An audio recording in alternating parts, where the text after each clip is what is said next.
Vale, pois quizás poderías facernos un pouco de introducción de quen eres e onde estamos agora mesmo?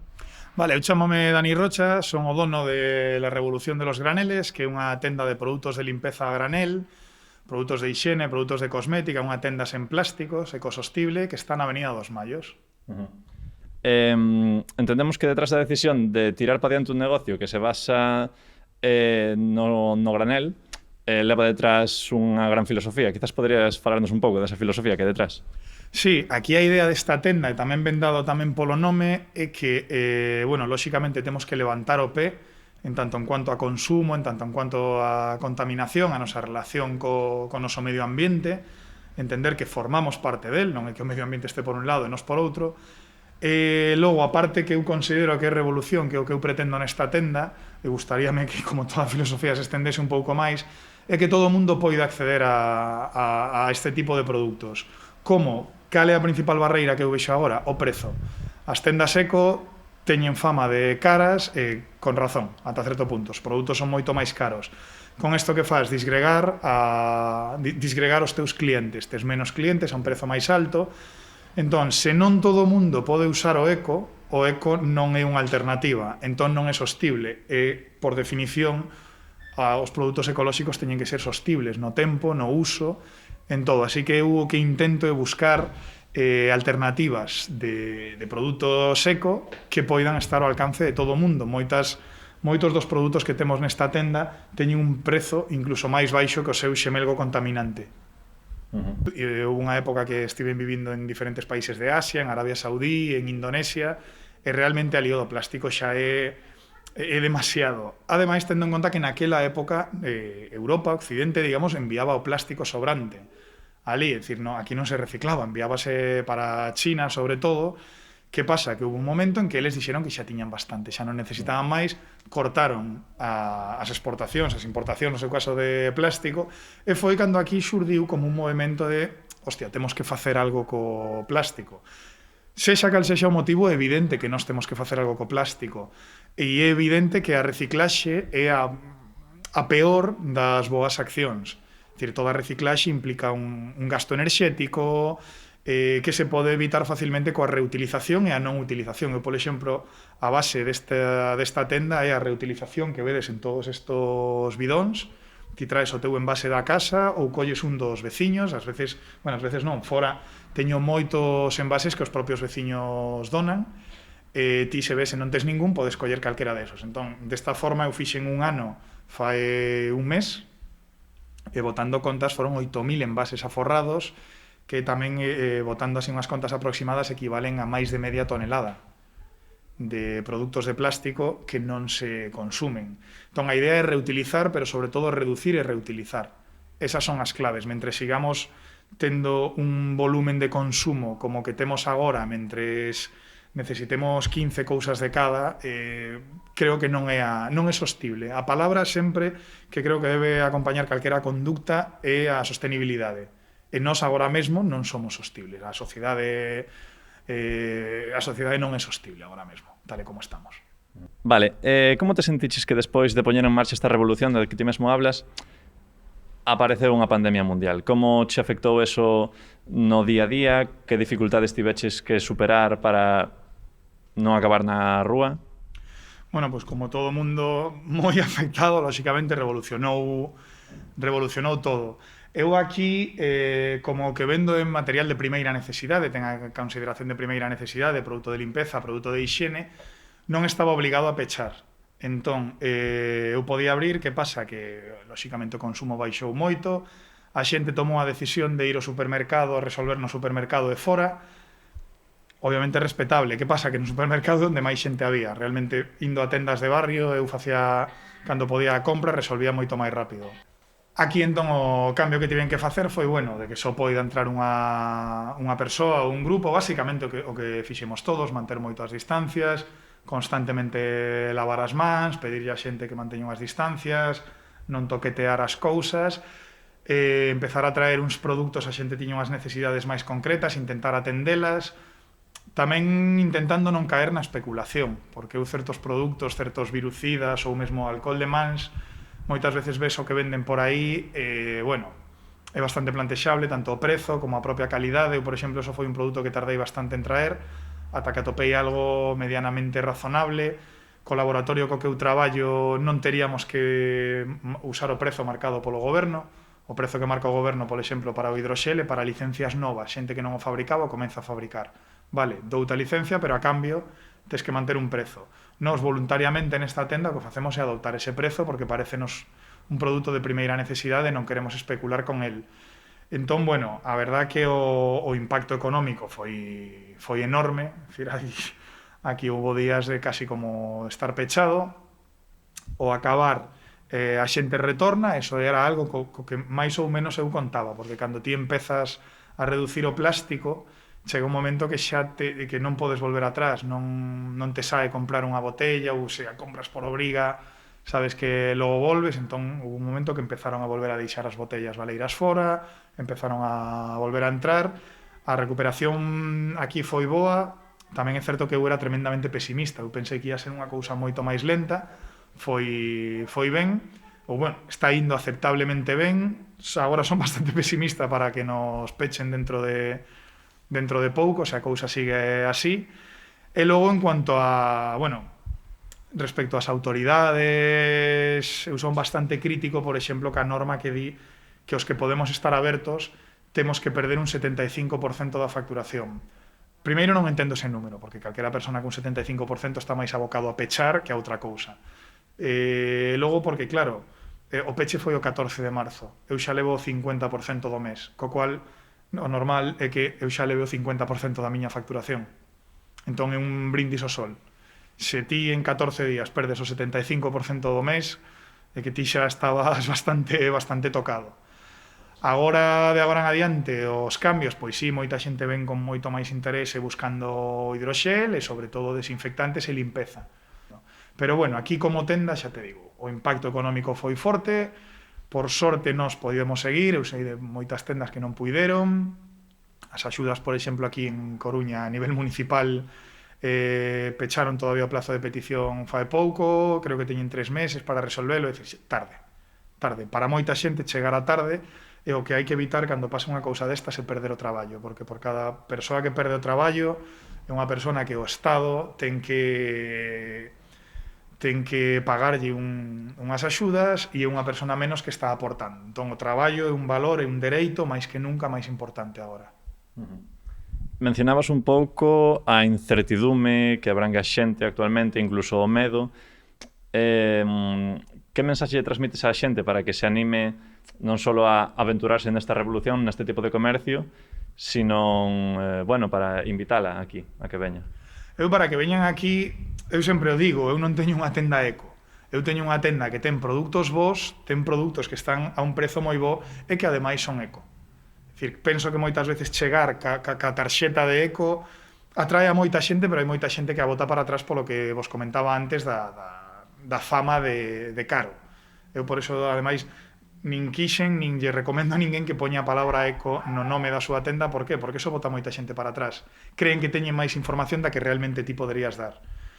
Entón, o que lle recomendo a xente que veñan, que o probe, non é un favor que lle estás facendo a ninguén. Ao fin e ao cabo, a ti te molesta igual que a min ir á praia, topar o plástico, ou todos estes datos de que no futuro haberá nun futuro moi cercano haberá máis peixes que plástico.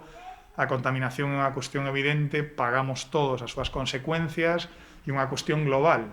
Nós seguimos tendo a nosa mirada occidental, a que vivimos con bastante facilidade, pero nótase, hai moitos problemas, hai respiratoriamente. Eu veño de vivir moitos anos en Madrid, eu non son asmático, non teño por sorte ningún problema de respiración. Cando ian a activar os protocolos eses, eu notaba que xa estaba un pouco cargado. Entón é algo que está aquí, sabes? Non hai que ir a buscalo. Non é isto de que China Pekín é unha cidade moi contaminada. Joder, Pekín perfecto, pero Madrid, aquí en Coruña tamén houve bastantes problemas en diferentes ocasións, e iso que chove, hai vento, é unha cousa que xa está aquí. Entón, para unirse á revolución non exiximos un gasto extra, é dicir, non sesgamos por cartos, a nosa calidade invitamos a xente como é a granela que leven un pouco e o comproben. É algo que está funcionando, é algo que está, é unha iniciativa que está aí. que se está expandendo e que funciona. Para acabar e para dar un pouco de marxe á especulación, como ves o futuro que se nos ven? O futuro quizás inmediato ou que estrategias plantexas ti quizás ante unha segunda ola que podería ser devastadora ou como esperas estes futuros meses? Que a ver, como vexo, eu estaría máis cómodo dicindo se non se gravara, porque toda a previsión que queda gravada é comprar billetes para equivocarte. Eu gustame facer unha cousa que non vexo que se fai moitas veces. Eu non teño nin idea. É dicir, eu non son un experto. A todo mundo lle gusta moito opinar. Pois eu, claro, chego aquí, posme un micrófono e podo opinar. Que validez ten a miña opinión para o futuro? Que espero eu? Se hai unha segunda ola, eso non é aventurar, senón é arriscar, é que económicamente vai ser un problema moi grave, entón van xurdir unha serie de problemas sociais máis importantes que combinados co virus pode ser, a verdade, bastante grave. Non quero ser alarmista, penso tamén que depende moito de nós, é dicir, aquí o goberno pois ten que tomar unhas decisións, ten que dar unha serie de iniciativas, nós temos que ser tamén responsables para parar, para seguir, para entender que podemos ir a un sitio, que podemos non ir a outro. Eu pido moito a responsabilidade individual, é dicir, como creo moito na idea de grupo, na colectividade, pero tamén entendo que todos temos unha capacidade individual de decisión familiar en cuanto a amigos, con quen nos xuntamos, con quen non nos xuntamos, que podemos facer, que non. Eso pareceme clave. Que pode pasar? Espero que non o teñamos que comprobar. Simplemente, métodos para que non pase. Eu propoño ser responsables, pero claro, ao fin e ao cabo, por moito que sexa responsable, eu non se pode extraer do que eu digo que todos os que tiveron o coronavirus foi por ser irresponsables, ni moitísimo menos. Entón, intentar estar... É un equilibrio moi difícil que xa che digo, eu son un tío que vende produtos de limpeza nos mallos. Teño as miñas ideas, teño tal, pero non te podo dar unha previsión a futuro máis alá de que como non fagamos ben as cousas, o problema vai ser moito máis grave, porque ademais é un problema mundial, inda facéndoas ben un país, sabemos que agora pola conexión económica mundial isto vai un detrás de outro, inda que aquí non tiveramos ningún caso, inda que se estiviese facendo moi ben, só co que lle pasa aos do redor xa nos íamos pagalo. Pois intentar facer o mellor posible, o único que eu podo dicir, tomar as máximas precaucións individualmente, sobre todo apelo á individualidade. Pois moitas gracias polas túas verbas, Dani. A vos e moita sorte. Grazas. ¿Desde cuándo lleváis abiertos? Pues llevamos abiertos desde el año 1985. Pues son 35 años ahora, este año. Ahora este mes se cumplen... Sí, este mes estamos a punto de cumplir los 35 años, justito. ¿Y es un negocio que abriste tú Sí. cuando empezasteis? Sí, correcto, lo abrí yo en el 85, sí. Suponemos que, bueno, este es un negocio que seguramente tenga detrás una pasión por el cine, un gusto por las películas, ¿no? Hombre, lógico, es un trabajo que agradable de hacer y es un trabajo que estás haciendo lo que en realidad te gusta. Bueno, y por eso, gracias a eso, pues compensa los malos sabores de la situación que estamos viviendo. Por lo menos estás haciendo algo que en realidad te gusta.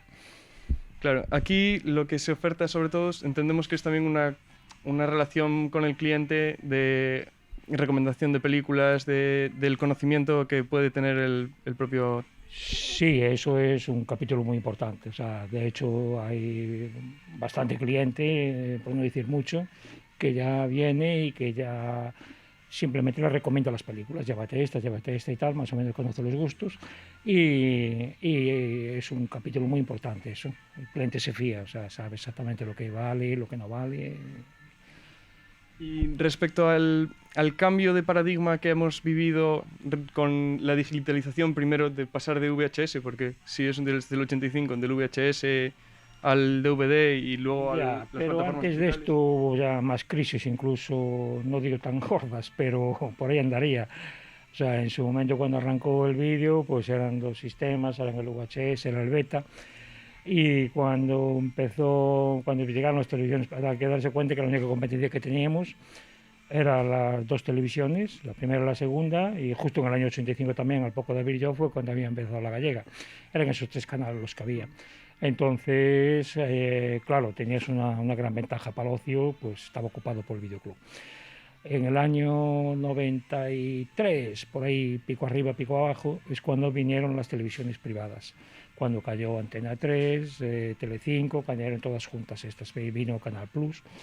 Entonces, ¿qué pasó? Eso de la noche a la mañana, de no tener competencia a nivel de películas, pues estas televisiones, la única forma que tenían de rellenar la parrilla era a base de películas, y estaban echando películas mañana, tarde y noche. Entonces eso fueron unas caídas, porque aparte esa fue una crisis que no se vio venir, o sea, nadie se esperaba lo que pasó. Y estamos hablando con caídas del 90%, pero de un mes para otro, pero sin avisar, o sea, no, de aquella los videoclubs habían desaparecido un porcentaje, pero muy, muy grande, o sea, habían desaparecido muchísimo videoclub. Estoy hablando del año 93. Y fueron un año, 2 años muy duros, y poco a poco la gente ya se fue habituando, ya había otras cosas y tal, y empezó ya a repuntar un poco. En el año final de los 90, de mediados de los 90, final de los 90, es cuando empezó el DVD. Y cuando empezó el DVD fue otra eclosión del mundo del vídeo. O sea, fue a mediados de los 90, 95, 96 para adelante, hasta el 2003, 2004, fue una eclosión constante, un crecimiento espectacular del vídeo.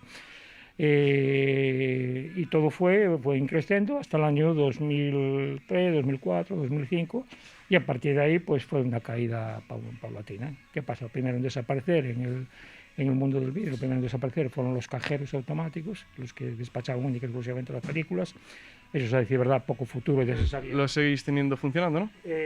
Sí, lo tenemos ahí funcionando, pero a ver, pero es el que queda, o sea, que pero como negocio no está, tampoco ya tenía el sitio ocupado, pero como negocio el cajero ya hoy en día no. Pero me refiero al videoclub que tenía única y exclusivamente cajero. Eso sí que eso ya tenía las horas contadas, eso ya se sabía también, de que tenía las horas contadas. Y los que fuimos quedando pues son los videoclubs de barrio, con la clientela de toda la vida, y es con la clientela con la que nos seguimos manejando. Yo, a toda parte de todo eso, siempre tuve una política que es en cuanto al precio del alquiler de las películas. Yo siempre tuve las películas a un precio muy asequible, que eran 200 pesetas de aquella y 1,50 € después. Y estoy hablando de que hoy en día se mantienen esos precios. O sea, el alquiler de la película cuesta 1,50 y con unos bonos de 12 alquileres te salen a 1,90 la película. Entonces, mucha gente lo que dice, o sea, digo, es que yo por lo que me cuesta un alquiler de una película, es un precio de un café, me veo la película en condiciones, no me la pirateo ni me la bajo, o si me la quiero alquilar en una plataforma va a salir bastante más caro.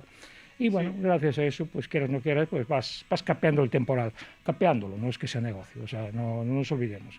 Y aquí se está aguantando pues el negocio de propiedad y estamos trabajando nosotros, pero si tuvieras que pagar alquileres, sueldos y otros gastos, pues en toda iba lo comido por lo servido. No nos engañemos, o sea, que está abierto, pero por las circunstancias de tener una clientela muy fiel de hace muchos años, y del precio de los alquileres, y que lo estamos trabajando nosotros. No hay más secreto.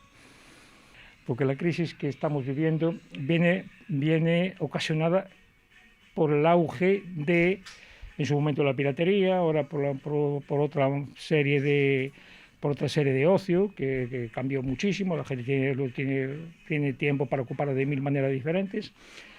Pero el tema de la evolución de todo lo que está pasando, todos los negocios lo están notando. Al principio, primero fueron las tiendas de música que desaparecieron, que lo afectó más pronto. Después fuimos los videoclubs y las agencias de viaje al mismo tiempo. Y había mucha gente que pensaba que no les iba a afectar, que mi comercio no la afecta, que mi ferretería no la afecta, que a mí no la afecta, tal. Era cuestión de tiempo. Hoy en día le está afectando a todo el mundo y poca gente se va a zafar de esto. Muy poco comercio se va a zafar de la crisis que estamos viviendo. Claro, un poco es por eso por lo que nosotros venimos aquí a hablar con gente del comercio local, que entendemos que se está viendo muy afectado por el... Mira, no tienes mejor ejemplo que darte una vuelta por algunas calles del barrio y ver la cantidad de locales comerciales vacíos que hay. O sea, que eso te cae el alma a los pies. A ver, yo en este barrio llevo toda la vida, yo de hecho nací en este barrio, y cuando yo monté el videoclub te puedo decir que había videoclubs en Coruña en los primeros pisos, como había peluquerías, como había un montón de negocios en los primeros pisos, porque no había locales comerciales. Yo cuando monté en el año 85, aquí por esta zona no había ningún local comercial. Cogí uno de casualidad que llevaba 2 o 3 años cerrados, y porque el dueño no lo tenía localizado, y de casualidad lo localizamos y le cogimos el bajo. No había locales. Estamos hablando de hace 35 años. No había locales comerciales, estaba todo ocupado. En cambio, ya ves ahora, o sea, todo lo que hay ahora, pues es triste lo que hay, todo lo que está pasando. Pero bueno, tiempos modernos. Y respecto a este tiempo que hemos vivido ahora confinados y que, bueno, la gente podía salir de casa, ¿habéis mantenido con la opción del cajero algún movimiento? Sí, ¿o no? pero bueno, el bajón fue espectacular, o sea, eso fue espectacular, o sea, eso, estos meses de confinamiento fueron matadores, o sea, no nos engañemos, eso quiera o no quiera, se tiene que tener las puertas cerradas, eso no tiene nada que hacer, no queda otra. ¿Y qué perspectivas tiene esto de futuro, de mantenerse? Pues mira, pues las mismas que pueden tener otros muchos negocios, pero muy pocas, ¿eh? O sea, posiblemente unos caigan antes, otros caerán después, pero hoy en día negocios viables y que sean rentables y todo eso, a no ser que sea de algunas cosas muy concretas, fontanerías o de servicios para el hogar o alguna cosa concreta. Después lo que es el resto, lo que es comercio puro y duro, eso, Internet y las grandes plataformas de venta en Internet, eso va a acabar con todos nosotros. O sea, las compras por online van a acabar con todo ese tipo de comercio, tarde o temprano. Y si no acaban, por lo menos le van a mermar mucho su cifra de negocio, sin lugar a dudas. Y ya te digo, o sea, pero eso es de hace muchos años, ¿eh? O sea, la gente joven desapareció de los negocios ya hace mucho tiempo, ¿eh? Y cuidado, que yo estoy en un negocio que todavía hay gente joven aquí dentro, o sea, que es curioso. Pero a nivel de otro tipo de comercio, de ropa, lo que sea, todo eso, no ves un chaval comprando en una tienda, no los ves. Y tú lo sabrás, o sea, tú tienes tus amigos y tienes tus costumbres, tienes tus cosas y es lo que hay, no queda otra. Y si el negocio se pone en manos, cada vez en menos manos, o sea, se reparte menos. Y cuando está todo el dinero que se gana, porque mira, en un comercio, un billete que entra, queda un trocito aquí, otro trocito el de al lado, otro trocito un poquito más adelante. Si ese billete va del banco directamente para una plataforma de internet, se va el billete entero, no queda nada en el camino. Tú un billete que gastes en un comercio, parte de ese billete queda en ese comercio, queda otro en el comercio de al lado, en el de al lado, como fue siempre iba quedando algo. Hoy en día no queda nada, tú te gastas el sueldo, te lo gastas todos en compras por internet y a nivel de comercio no queda nada. ¿Quién gana dinero con esto? Pues las plataformas, única y exclusivamente, porque desgraciadamente ni los pobres chavales que están repartiendo los paquetes están ganando dinero, porque están súper explotados, están esclavizados, y esa es la historia. Y están trabajando por las condiciones que les marquen ellos, o lo tomas o lo dejas, no hay más.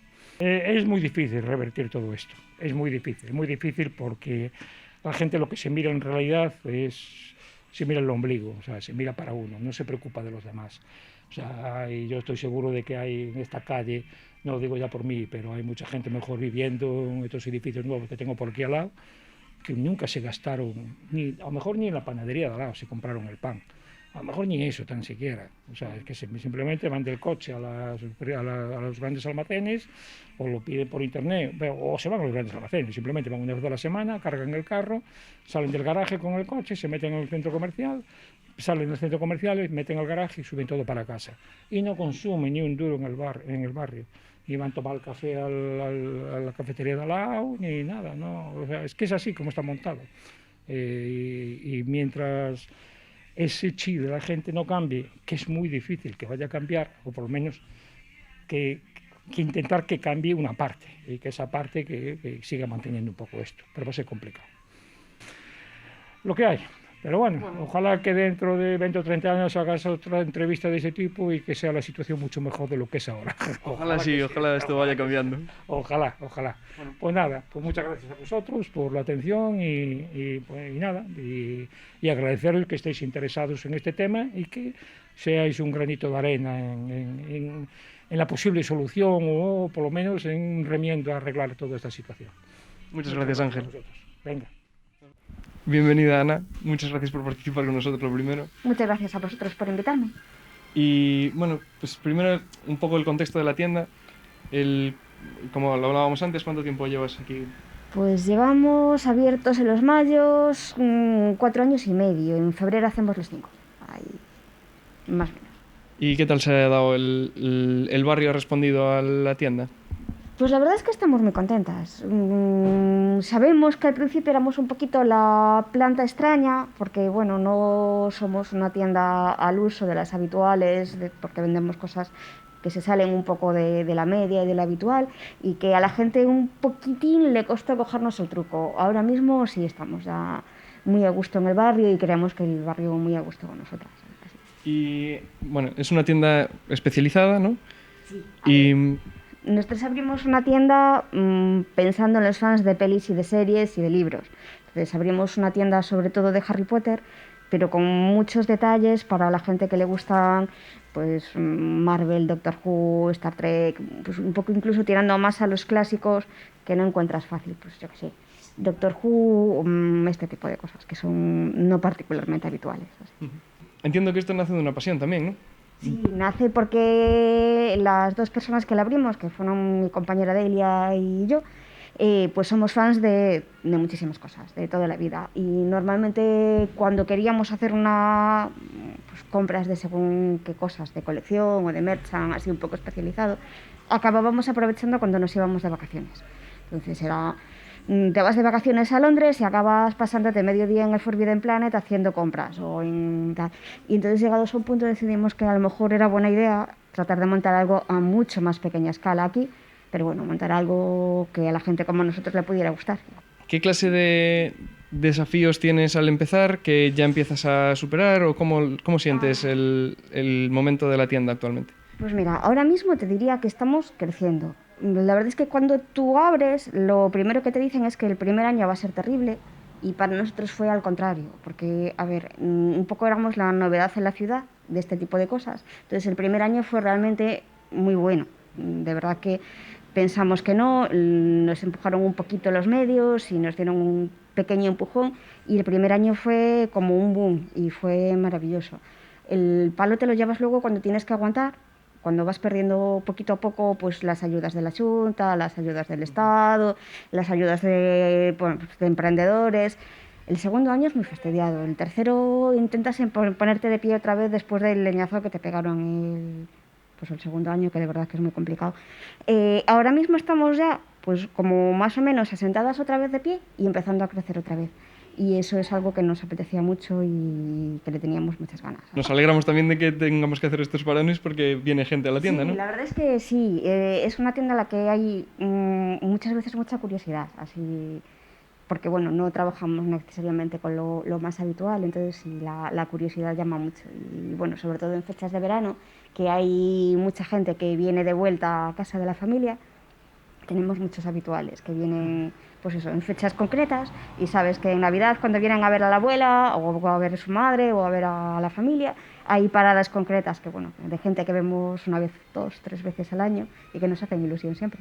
Sí. Suponemos también que además esta tienda tendrá un público más joven. Hablábamos antes con Ángel que nos decía bueno, que en el barrio se veía muy poca gente joven entrando en las tiendas. Y supongo que este tipo de tiendas también atraen más a gente... A ver, la media de edad es más alta de lo que pudiera parecer.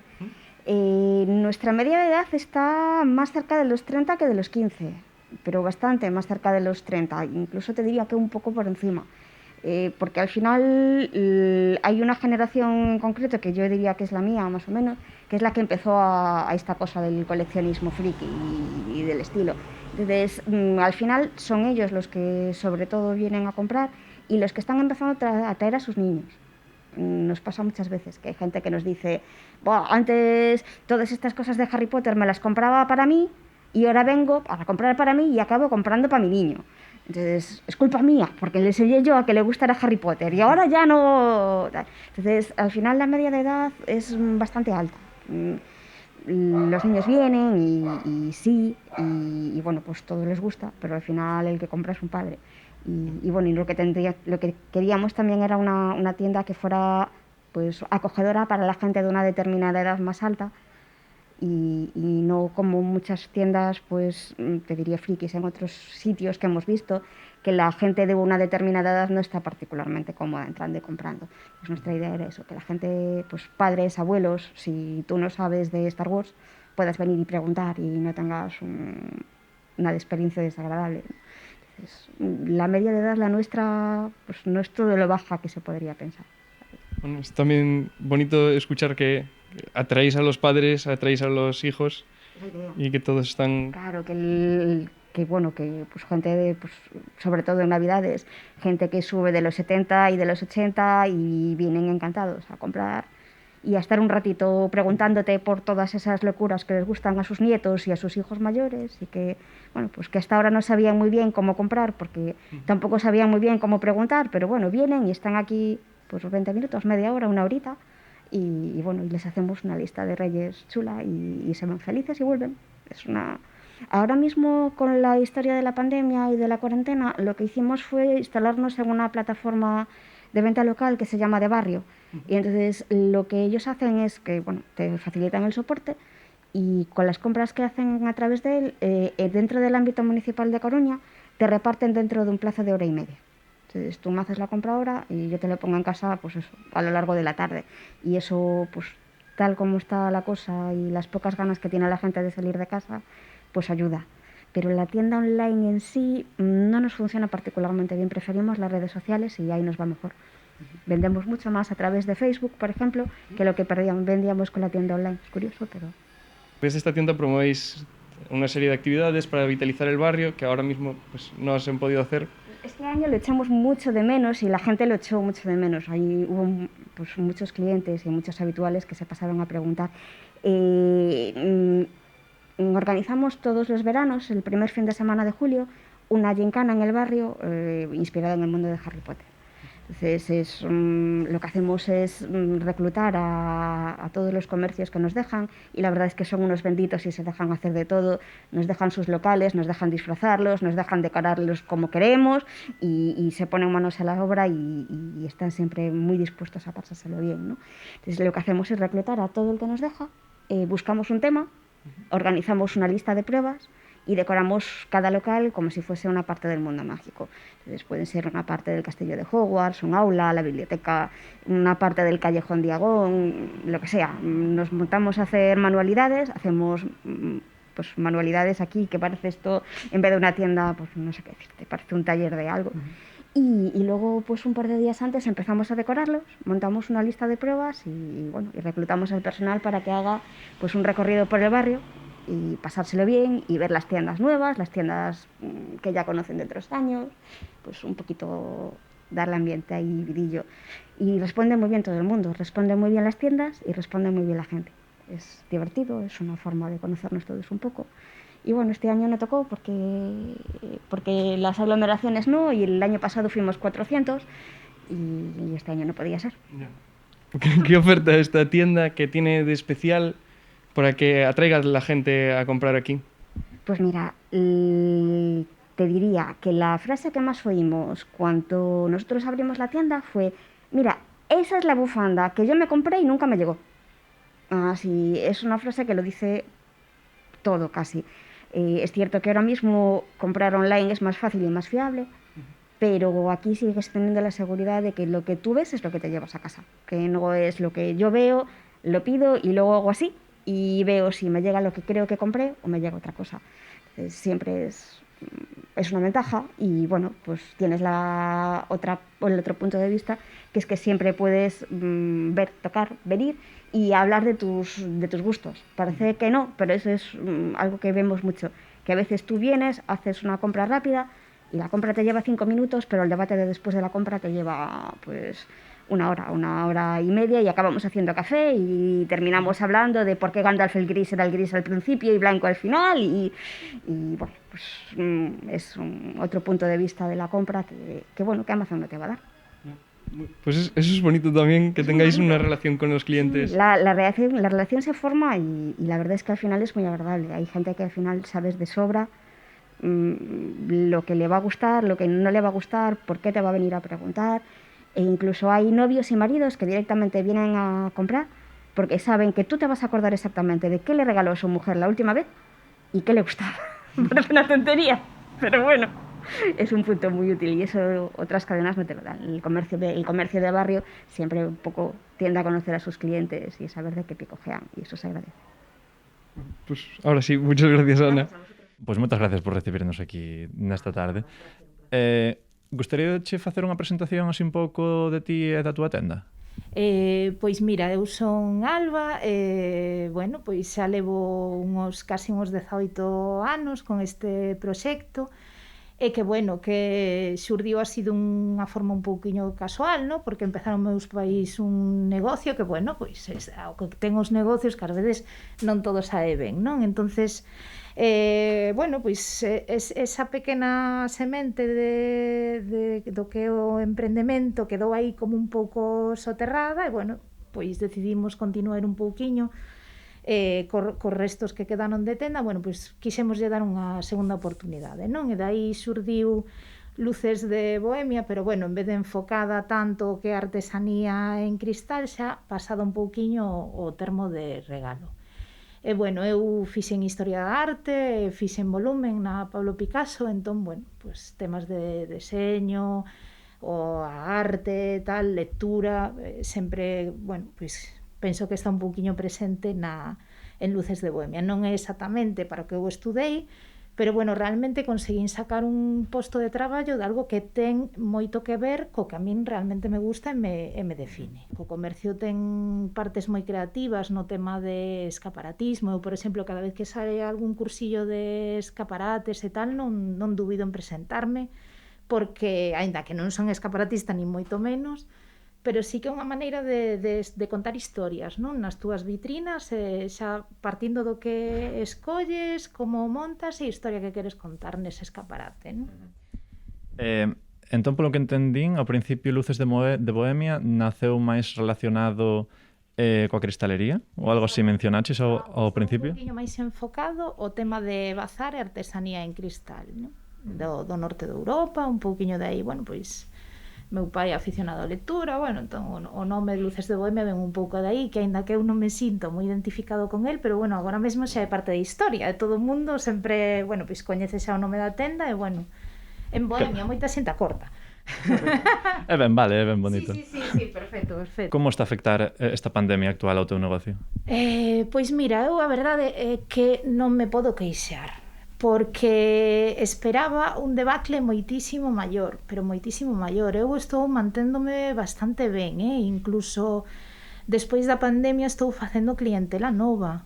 Xente que por motivos ao mellor, pois non sei a que motivos se deben, pero o que é a peatonal colleu moitísima vida, sabes? Non sei se por temas de teletraballo ou de que ao mellor os centros comerciais xa non teñen esa oferta para os nenos pequenos, entón faise máis atractivo quedar na zona, pero eu o balance que teño que facer é positivo.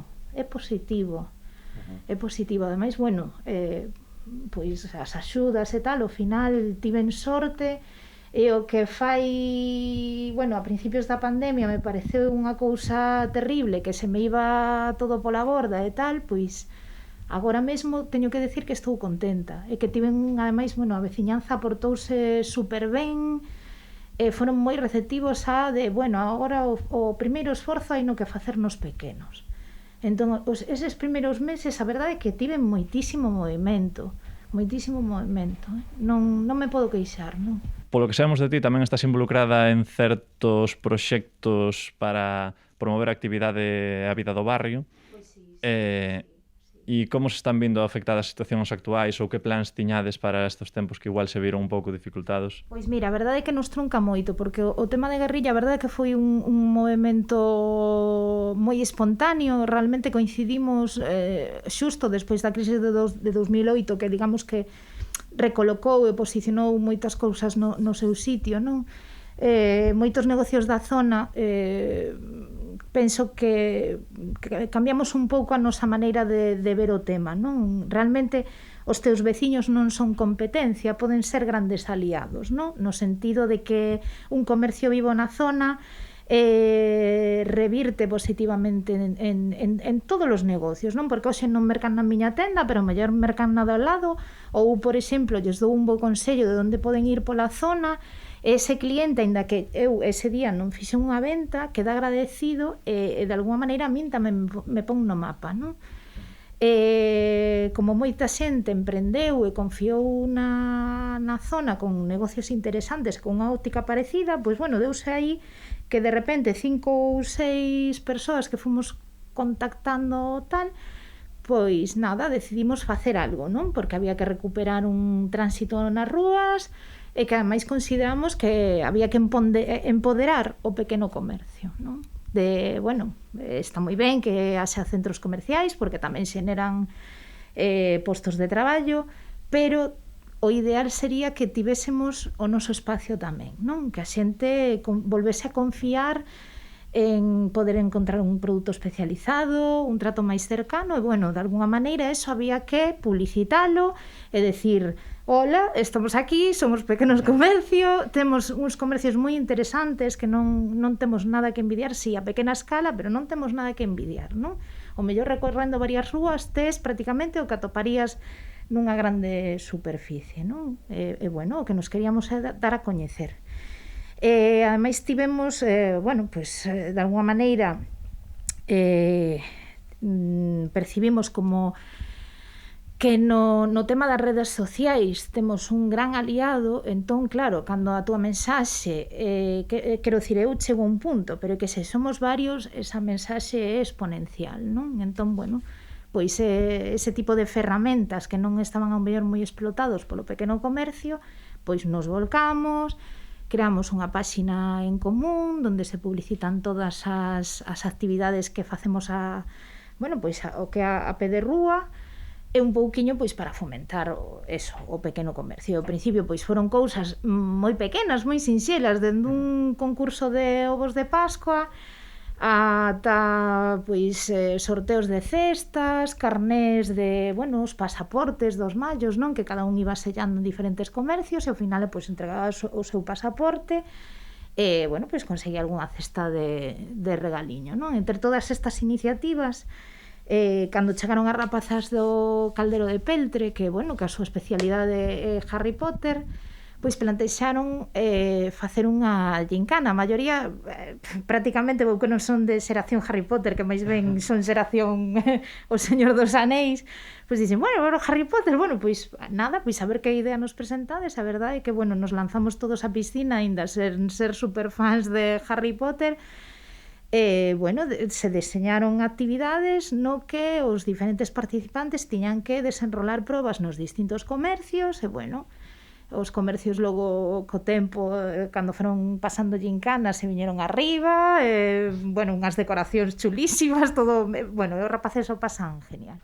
O papel das redes, polo que estou vendo, ten moito peso no día de hoxe porque te permite... Que permite ao teu negocio actualmente as redes?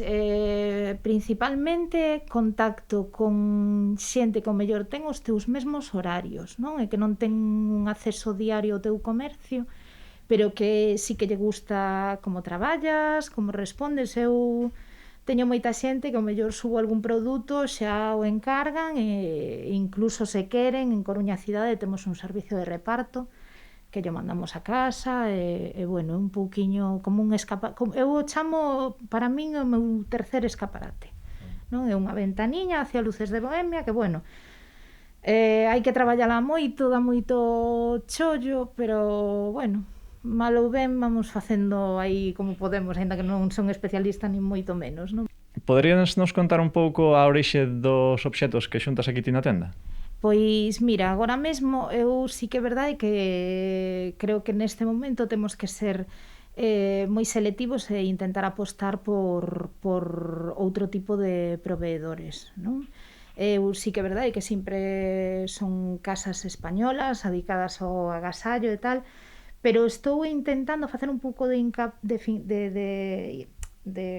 poñer un pouco máis o foco de atención en aquelas distribuidoras máis pequenas, buscar un produto diferente, pero confiando en outro tipo, non as típicas casas de agasallo, como por exemplo poden ser estes calcetíns, que, bueno, que son herdeiros dunha tradición do traballo da lá en Burgos. O que pasa que, bueno, este rapaz o que fai é que lles dá aí un xiro, bueno, actualizou, non? Actualizou o que se facía tradicional en Burgos, pois lle deu unha volta e o trouxo ata nós. E outra casa moi importante que estou super orgullosa de tela, porque ademais foi unha aposta que fixen fai 3 anos, cando empezaron as rapazas de Animosa. Eu fui unha das primeiras tendas que tivo esa marca. Non sei se coñecedes esa marca, pero son unhas rapazas de Vigo. Unha empresa que empezaron pois sendo 2, 3, non? E agora mesmo pois dan emprego, non sei se son polo menos 8 ou 9 mulleres, non? Ademais cunha óptica, digamos, que quixeron poñer o enfocar un pouco darlle visibilidade ao tema da igualdade da muller, non? Bueno, pois ao final temos unha marca que fai roupa, papelería, cuns deseños moi chulos e que ademais teñen, quero dicir, hai un traballo detrás, non é a típica camiseta que leva aí un mensaje, non, estas rapazas para min teñen moita coherencia. Que lle dirías ao cidadá de barrio para que se animase a promover a vida e o comercio local ante outros establecementos quizáis máis conquistados? Realmente eu penso que temos que volver a unha política do local, non? Si que é verdade que, claro, estamos inmersos nunha globalización moi heavy, non? Pero, claro, se perdemos o noso, chegará un momento que non teñamos ningunha identidade nin nada novo que ofrecer e que se non invertimos todo o que temos vaise perder, porque necesitamos hai que regalo. E se ti queres ter traballo na túa zona, de alguma maneira tes que regalo. O ideal é que cando ven un transatlántico destos ao Porto da Coruña, e que teñan unha calle comercial no que podan levar verdadeira artesanía galega, non un imán made in xa sabemos onde se fai todo, non? Porque realmente chegará un momento que serás un destino máis, non serás Galiza, é outro destino, non? Entón, eu penso que temos que facer un pouquiño digo Galiza como pode ser calquera outra zona, non? Que moitas veces esquecemos o bo que temos para mercar un café do Starbucks e o mellor eu prefiro un café no Delicias. Non sei como... Que non digo tampouco que non haxa o tema do Starbucks, pero que non podemos perdelo todo. Porque é o que nos fai un pouquiño diferentes, non? Eu penso que é a vida... Ti vas a outros barrios de Coruña, porque os Mallos nesto aínda é, digamos que un barrio bastante privilexiado porque ten bastante comercio, polo menos en algunhas zonas. Sí que é verdade que temos outras zonas do barrio que a min dame moitísima mágoa, porque agora mesmo están baleiras, cando no seu día foron todo comercios.